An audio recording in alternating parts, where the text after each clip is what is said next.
டிட்வா புயலினால் மலையக சமூகம் எதிர்கொண்ட அனர்த்தங்கள் குறித்து கலந்துரையாட சந்தர்ப்பம் வழங்குமாறு தமிழ் முற்போக்கு கூட்டணி தலைவர் நாடாளுமன்ற உறுப்பினர் மனோ கணேசன் ஸ்ரீலங்கா ஜனாதிபதி அனுரகுமார திசாநாயக்கவிடம் கோரியுள்ளார்.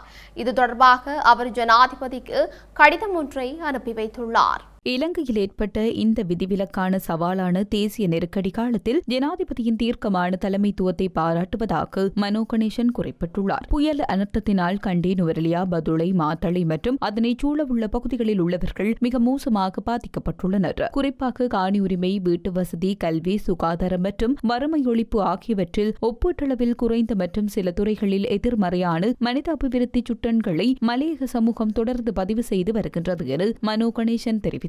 இந்த சமூகத்துக்கான மீட்பு மற்றும் விரைவான புனர் நிர்மாண கட்டத்தில் வேறுபட்ட மற்றும் இலக்கு வைக்கப்பட்ட அணுகுமுறை தேவைப்படுகிறது எனவும், எனவே இந்த சூழலில் தனித்துவமான சவால்களை எதிர்கொள்வதற்கான ஒருங்கிணைந்து மற்றும் நிலையான கட்டமைப்பு அவசியம் எனவும் தெரிவித்தார். இதுகுறித்து ஆலோசிக்க மலையக சமூகத்தின் அரசியல் மற்றும் சிவில் பிரதிநிதிகள் உள்ளடக்கிய அவசர சந்திப்புக்கு நேரம் ஒன்றை ஒதுக்கி தருமாறு நாடாளுமன்ற உறுப்பினர் மனோ கணேசன் தனது கடிதத்தில் தெரிவித்துள்ளார்.